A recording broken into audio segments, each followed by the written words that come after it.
بسم اللہ الرحمن الرحیم۔ السلام علیکم میرے دوستوں بزرگوں، امید ہے سب ساتھ خیریت سے ہوں گے، جہاں رہیں خوش رہیں، آباد رہیں۔ دوستوں، کامیابی کیا ہے؟ ایک کامیاب انسان کون ہے؟ ہماری نظر میں تو کامیاب وہ ہے جس کی لائف لگژری ہے، لیکن اللہ تعالیٰ نے کامیابی کا معیار کچھ الگ رکھا ہے۔ اصل کامیابی یہ نہیں کہ آپ دنیا میں بہت ترقی کرے گا، آپ کو جو چاہیے وہ ملے۔ اصل کامیابی وہ ہے آپ کو جنت حاصل کرنا ہے۔ جس نے جنت حاصل کر لی وہ کامیاب ہے۔ لیکن جو اللہ تعالیٰ نے اسٹیپ بتائے وہ 4 اسٹیپ بتائے ہیں، تو وہ اسٹیپ کہاں بتائیں؟ اللہ تعالیٰ نے قرآن میں بتائیں، سورہ عصر کی صورت میں۔ سورہ عصر میں اللہ تعالیٰ کہتا ہے والعصر ان الانسان لفی خسر ان الذین آمنوا وعملوا الصالحات وتواصوا بالحق وتواصوا بالصبر۔ اللہ تعالیٰ کی سب سے پہلے قسم کھا رہا ہے، زمانے کی قسم، مطلب اللہ تعالیٰ قسم کھا رہا ہے تو واقعی مطلب بہت ہم لوگ بھی کوئی کام کر رہے ہوتے ہیں کہ اگر کسی کو یقین دلانا ہوتا ہے، پکا یقین دلانا ہوتا ہے یار قسم سے، تو اللہ تعالیٰ نے قسم کھائی زمانے کی کہ انسان خسارے میں، یا اللہ انسان خسارے میں۔ ہاں، پھر اللہ تعالیٰ نے بتایا وہ لوگ جو ایمان لائے وہ خسارے سے ہٹ گئے۔ پہلا اسٹیپ اللہ تعالیٰ نے بتا دیا، ایمان کیا ہے؟ اللہ پہ ایمان، اللہ کی توحید پہ ایمان، اللہ ایک ہے، جو ہوتا ہے وہی اس سے ہی ہوتا ہے، جو بھی دیتا ہے وہی دیتا ہے، باقی کوئی کچھ نہیں دے سکتا۔ عزت ذلت اس کے ہاتھ میں ہے، زندگی موت اس کے ہاتھ میں ہے، صحت تندرستی اس کے ہاتھ میں ہے، شفا اس کے ہاتھ میں ہے۔ اس کے بعد رسالت پہ یقین، نبی پاک صلی اللہ علیہ وسلم آخری نبی ہیں، جو اتنے بھی اللہ تعالیٰ نے نبی بھیجے ہیں ان سب پہ یقین، فرشتوں پہ ایمان، آخرت پہ ایمان، اور جو اللہ تعالیٰ نے قرآن میں فرمایا، نبی صلی اللہ علیہ وسلم حدیث میں فرمایا، اس پہ ایمان۔ یہ ہے ایمان۔ باقی تفصیلات قرآن و حدیث سے مل جائیں گی، لیکن اللہ تعالیٰ نے پہلا اسٹیپ بتا دیا، ایمان لے آؤ۔ اب ایمان کس کس پہ لانا ہے وہ اللہ تعالیٰ نے بہت سی جگہوں پہ اللہ تعالیٰ نے قرآن میں فرمایا ہے، اور نبی پاک صلی اللہ علیہ وسلم نے احادیث میں فرمایا ہے۔ اب دوسرا اسٹیپ کیا ہے؟ صالح اعمال، نیک اعمال۔ نیک اعمال کیا ہیں؟ نماز کی پابندی، روزہ، زکوٰۃ، حج، یہ فرائض ہیں۔ پھر اس کے بعد دوسرے بھی فرائض ہیں جو حقوق العباد میں آتے ہیں، لوگوں کے حقوق۔ وہ کیا ہیں؟ کسی کا مال نہ کھانا، ماں باپ کی خدمت کرنا، رشوت نہ کھانا، چوری نہ کرنا، جھوٹ بول کے مال نہ بیچنا، حرام سے بچنا، اور نیکی میں پہل کرنا، نیکی کے کاموں میں آگے رہنا۔ بہت سے لوگ ہمارے ایک عجیب تصور بن گیا حرام کا، ہم کتے بلی نہیں کھاتے لیکن رشوت کے پیسوں سے گائے کا گوشت کھا رہے ہوتے ہیں جو ذبح کیا ہوا ہے۔ بہت سے لوگ شراب پی رہے ہوتے ہیں، وہ کتا بلی نہیں کھاتے۔ بھائی کس نے بتایا ہے کہ شراب کم حرام ہے اور کتا بلی زیادہ حرام ہے؟ یہ کہاں سے آپ لوگوں نے نکالی ہے؟ حرام تو کتا بلی بھی ہے، سور بھی ہے، شراب بھی ہے، چوری کا مال بھی ہے، جھوٹ بول کے مال بیچنے سے جو پیسہ آ رہا ہے وہ بھی حرام ہے، سود بھی حرام ہے۔ سارے یہ حرام چیزوں سے پھر یہ حدود ہیں، ان میں سے بندہ حدود سے باہر نکل جاتا ہے۔ لیکن جو سود ہے نا، وہ حدود سے باہر نکلنے کے بعد اللہ تعالیٰ اور اس کے رسول کو للکارنا ہے، جنگ ہے اللہ تعالیٰ سے۔ بہت بڑا گناہ اللہ تعالیٰ سود کی لعنت سے ہر کسی کو محفوظ رکھے، اور ہمارے پاکستان میں اور دنیا کے جتنے ہی ممالک میں سود کا نظام چل رہا ہے، اللہ تعالیٰ اس سے بچائے، یہ ختم کر دے۔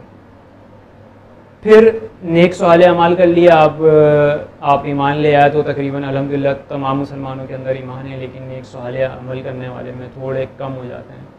نیک صالح عمل کر رہے ہیں تو آپ لوگوں کو تانے ملیں گے، ہاں بھائی مولوی بنا پھر رہا ہے بہت، ہاں تم کہاں فلمیں دیکھتے ہو گے، تم کہاں گانے سنتے ہو گے، تم تو مولوی ہو، ہاں بھائی صحیح، تانے سننے کو ملیں گے، ہاں بھائی داڑھی رکھ لی، گھر والے بھی تانے دیں گے، ہاں کیا مولوی بنا پھر رہا ہے۔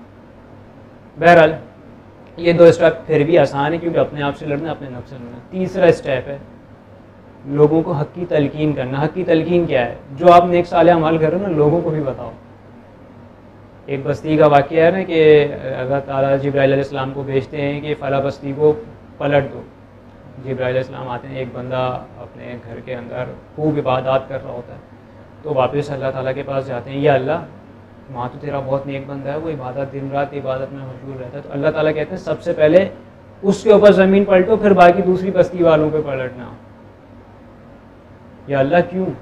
تو اللہ تعالیٰ فرماتے ہیں وہ خود تو عبادت کر رہا، لوگوں کو نہیں بول رہا۔ سوچیں اس بات کو، مطلب مشکل ہے آج کے دور میں، یا مطلب ہر دور میں بہت مشکل ہے دوسروں کو حق کی تلقین کرنا۔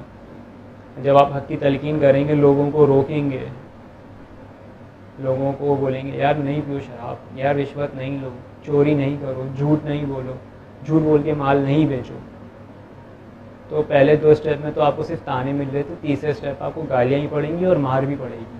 اور یہ ہوتا ہے، ابھی بھی ہوتا ہے، ایسا نہیں ہے. اور اسلامی معاشروں میں خیر یورپ وغیرہ میں تو ہو رہا ہے، ابھی آپ دیکھیں گے کہ کیا کیا ہو رہا ہے مسلمانوں کے ساتھ.